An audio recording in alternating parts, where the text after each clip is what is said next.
এই ইমানের ব্যাপারে দোয়া করছেন আল্লাহর কাছে? হ্যাঁ, দোয়া করি নাই আমরা। আমাদের কোরআন সুন্নাহ অনুযায়ী রাষ্ট্র ব্যবস্থা দরকার। কোনদিন দোয়া করছেন আল্লাহর কাছে যে আল্লাহ হাসিনা গেল, এই সরকার আইলো, পরে কেডা আইব? খালি জুলুমই তো হয়। আমরা তো আর দিন ভালো হয় না, জিনিসপত্রেরও দাম কমে না, রাস্তাঘাটও ভালো হয় না, চাকরিও বোলাবানের হয় না, দেশের অবস্থাও ভালো না, কোনো কিছুই ভালো না। আমরা দুইছেন না। যদি কেউ মনে করেন হুজুর আপনারা মিলিয়া সবাই মিলিয়া হাসিনারে দৌড়াইছেন, হন কি হয়েছে? আমি কম বেটা আমাদের অবস্থাটা বোঝার চেষ্টা করো। আমরা হাসিনারে দৌড়াইছি কেন?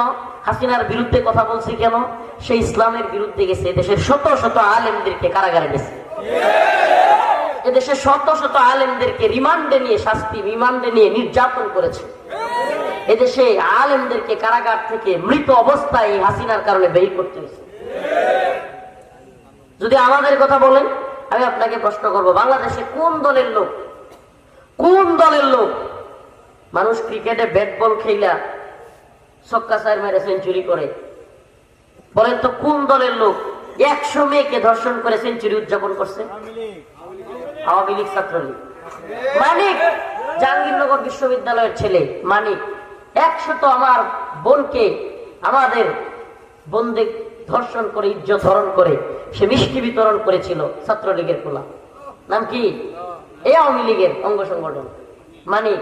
এটা অনেকে জানে, ইউটিউবে সার্চ দিলেও পাবেন। মিষ্টি বিতরণ করছে। মেয়েকে, স্ত্রীকে স্বামীর সামনে দর্শন করেছে কোন দলের লোক? সিলেটে এমসি কলেজে। এগুলো এদেশে হয়েছে।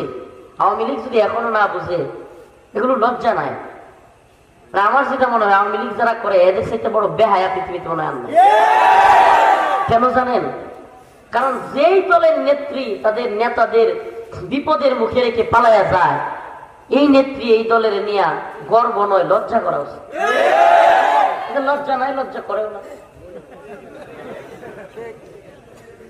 এমসি কলেজে স্বামীর সামনে স্ত্রীকে দর্শন করেছে কোন দল?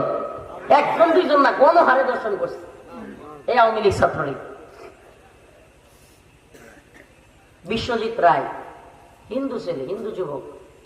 এই বেটা হিন্দু বলার পরেও এরা পিটায় মাইরা ফেলছে কোন দল? ভুলে গেছেন সব? একটু মনে করাই দিই আপনাদেরকে। আমার ভাই আবরার ফাহাদ বুয়েটের ছাত্র, মেধাবী ছাত্র। আপনার চরম ঠুকুর মেধাবী ছাত্র ছিল।